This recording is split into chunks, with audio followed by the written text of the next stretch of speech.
Hello, my name is Deandra, and today we'll be talking about how we use selective and differential medias in order to identify our unknown bacteria that was given in our scenario.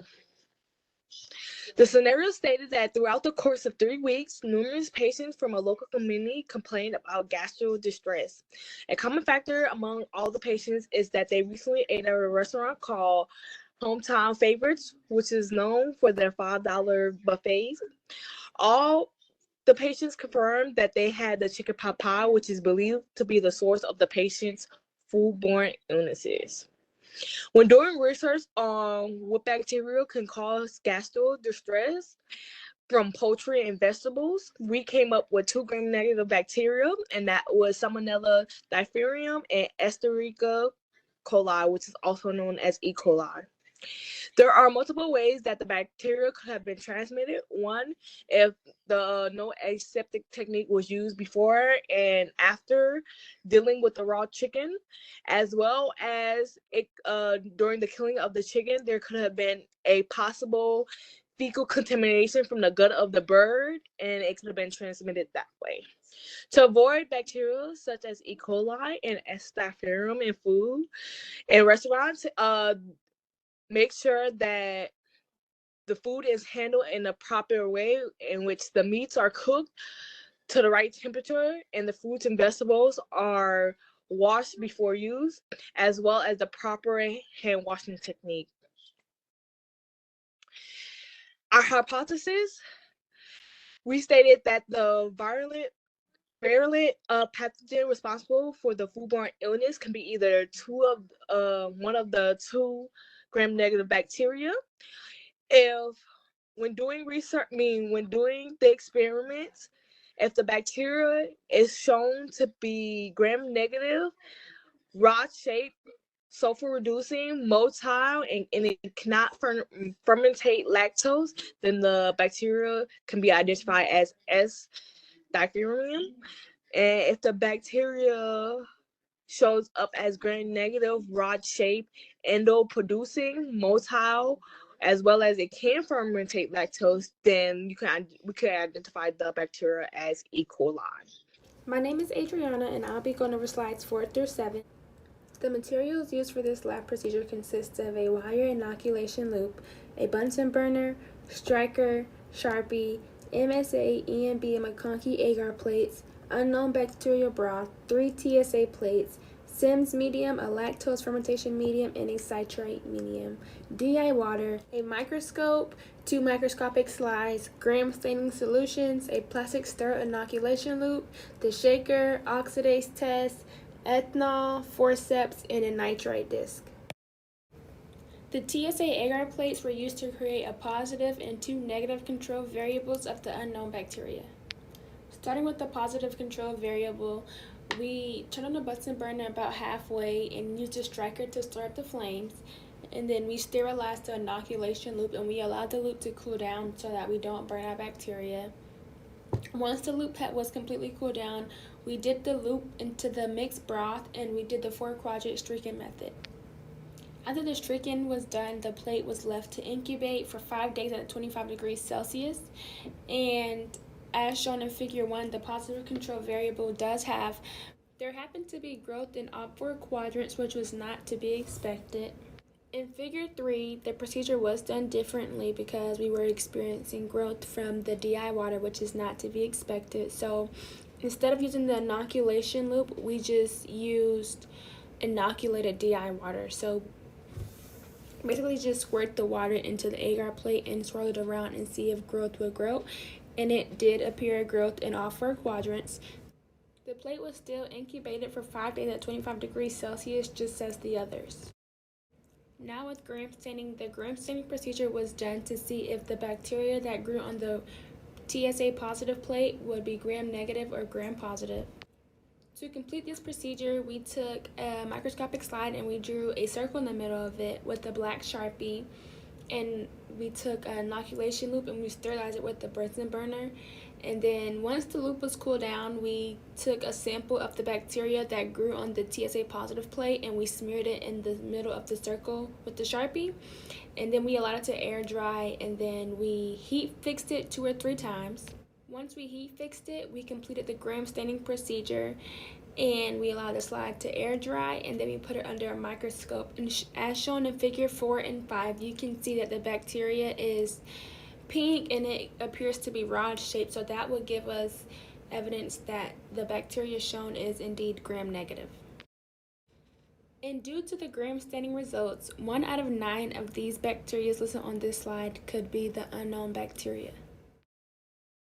So one of the first tests that we did after gram staining was a lactose fermentation test. For the lactose fermentation test, we sterilized an inoculation loop, and after letting it cool down, it was very important for us to let it cool down just because in the past we've had problems where we accidentally burnt the bacteria, and that ended up with us not getting viable test results. So after letting the inoculation loop cool, we then dipped it in bacterial broth and then let it incubate to see the results. And then in the other one, we actually, instead of the broth, we used the bacteria that was grown on the positive TSA plate. In the first picture, you see our first trial. The only reason why we got negative for lactose fermentation, but we decided to just retest it one more time just because you see a gas bubble trapped in the tube, which was kind of confusing. If there's no lactose fermentation on, then we would expect to have no gas production. So in the second trial, we also got negative for lactose fermentation, which is indicative by the color. There was no color change to yellow, and also no gas production. So at this point, we were able to narrow down the 9 possible bacteria to 6, and we were able to decide from Protis mirabilis, Burkholderia capacia, Pseudomonas aeruginosa, Pseudomonas fluorescens, Salmonella typhimurium, and Serratia marcescens. This was an important test for us because it told us that E. coli wasn't a possibility. And that was one of our initial hypotheses, just because the bacteria caused gastrointestinal discomfort. So that was kind of indicative towards food poisoning. And the food that was common amongst all the patients was chicken pot pie. So we assumed that it was some sort of poultry food poisoning. And E. coli and Salmonella are very common food poisoning associated with poultry. One of the next tests that we decided to do was the citrate test. And for this, we pretty much had the same method. For one test tube, we used an inoculation loop, and for the other, we used an inoculation needle. They were both flame sterilized using the Bunsen burner, and we used bacteria collected from the TSA plate as well, just like for the lactose test. Yes, so they both came back positive. We just used different methods for inoculating the agar, but they both came back positive, and this narrowed down our list even more, and we were left with 3 possible bacteria. What was confusing about this test was that it eliminated Salmonella as a possibility, which was surprising because, again, Salmonella is closely associated with poultry food poisoning. But we were left with Protis mirabilis, Pseudomonas aeruginosa, and Serratia marcescens. Then one of the next tests that we performed was the oxidase test. Now, for the first 2 quadrants of the oxidase test, we inoculated it with the bacterial broth directly. And then for the bottom 2 quadrants, we used bacteria collected from the positive TSA plate. On the bottom left quadrant, there was kind of a positive reaction to the oxidase test slide, but we figured that was most likely due to a bit of the agar from the plate being reacting with the test, not from the bacteria itself. So we decided to say that the oxidase test was overall negative. Again, there was a mistype. Salmonella shouldn't be on there, but yeah, at this point, we pretty much were narrowed down to Protus mirabilis and Serratia marcescens. One of the next tests that we performed was the Sims test. We've had issues in the past with the Sims test, but for this, we basically took the inoculation needle and then flame sterilized it. We then dipped it in the agar. After collecting bacteria from the TSA plate, we tried to make sure that it was a clean inoculation, just so we could see the motility, because we've had problems kind of deciphering motility in the past. But yes, there was no sulfur reduction. And then we also put Colax reaction on the top just to test for indole production again. And yeah, there was no reaction to that as well. Motility was hard to see, but from the options that were left, all of them were motile. So we pretty much went with that. So from these results, we were left with Serratia marcescens as the causative bacteria for the food poisoning. We did multiple tests in order to identify the unknown bacteria, and one of them being the nitrate test. The nitrate test is used in order to see if an organism possesses nitrate ions.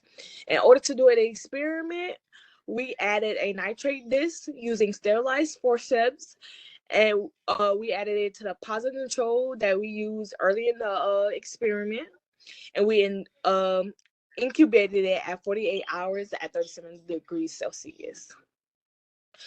The results of the test came out positive, meaning that the disc turned pink, while the reddish pink color. If the disc was positive, mean negative, then it would have came back a neutral color. We eliminated a couple of bacteria based off this nitrate test.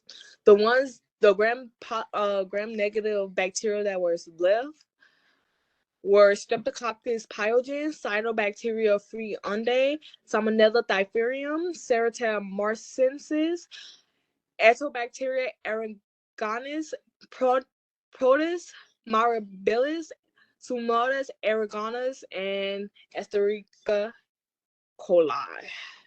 Since the nitrate test was the last test that was done, I'm going to start on the discussions, and I'm Jatia. The positive control results were successful. There was a substantial amount of growth in all 4 quadrants as seen in Figure 1. The positive control played a critical role in the validity of identifying the unknown bacteria. The positive control TSA plate was used to perform a lot of the tests.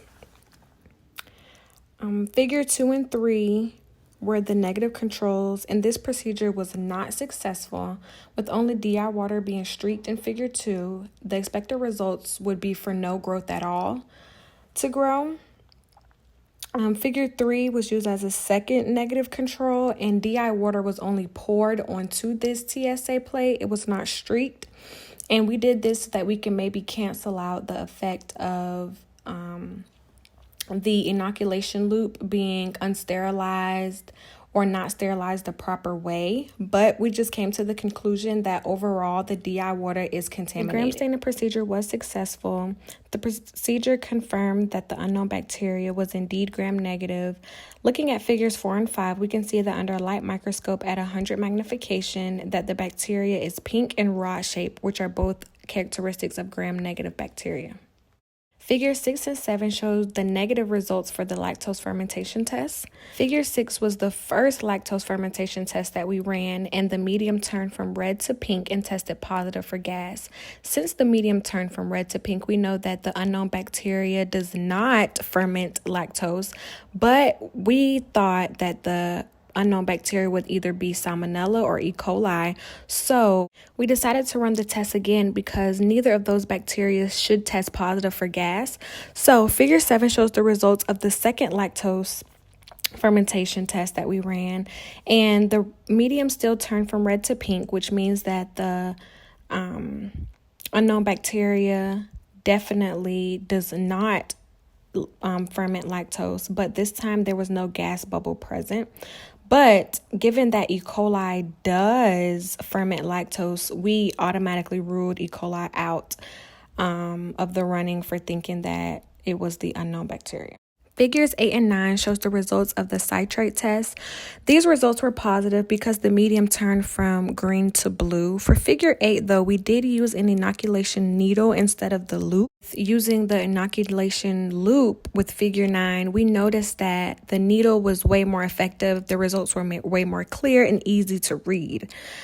Given these results, we had to also cross out Salmonella being a candidate for the unknown bacteria on our list because Salmonella the medium would stay green, which means that it would be negative for citrate, and our test showed that the unknown bacteria was positive for citrate. Figure 10 shows the results from the oxidation reduction test. These results were semi-successful, given that on the dry slide, one of the squares came back with like a blue color, but we don't think that this is because of something that we did. We think that the dry slide may have reacted with the agar plate, and this caused for a faulty result. So overall, we said that the oxidation reduction test was negative.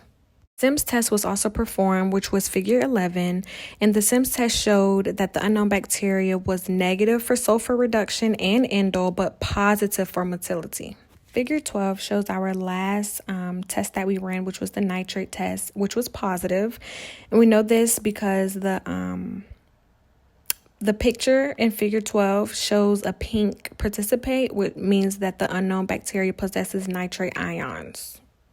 As stated before, based on the hypothesis, we are expecting the unknown bacteria to either be E. coli or S. typhimurium, aka Salmonella, but the tests that were performed confirmed otherwise. Looking at all of the tests and the gram-negative bacteria, the unknown bacteria is said to be Serratia marcescens red.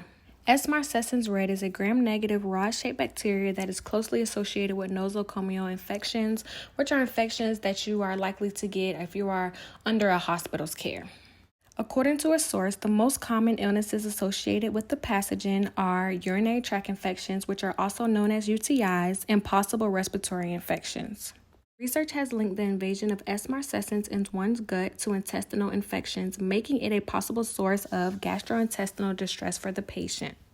This is an infection that dairy cows can be affected with, causing the bacteria mastitis. With that being said, if the dairy products used in the chicken pot pie from Hometown Favorites was contaminated with S. marcescens, it is possible that those that are experiencing the gastrointestinal pain have food poisoning due to this bacteria. When doing further research on the bacteria S. marcescens, it states that completely eradicating the bacteria can be difficult, but it is possible with the injection of aminoglycoside plus an anti-pseudomonas beta-lactam. During the experiment, a possible source of error could be the lack of proper inoculation of the unknown bacteria into the agar mediums. The bacteria broth as well as the bacteria cultivated on the positive control plate were both used during the various biochemical tests. The bacteria from the positive control variable proved to be more reliable bacteria source compared to the bacteria broth. The bacteria broth did not produce viable test results, which could be a cause of insufficient incubation time or an insufficient amount of bacteria being used during tests. The inconclusive test can also be due to the unknown bacteria broth being contaminated due to incorrect aseptic procedure when planting the broth sample onto the TSA plates. The results of the one positive oxidase test could be the results of the TSA plate reacting with the oxidation. In order to further verify the experimental results, performing more biochemical tests such as glucose and mannol fermentation tests would be performed to get a better understanding of the bacterial pathogen.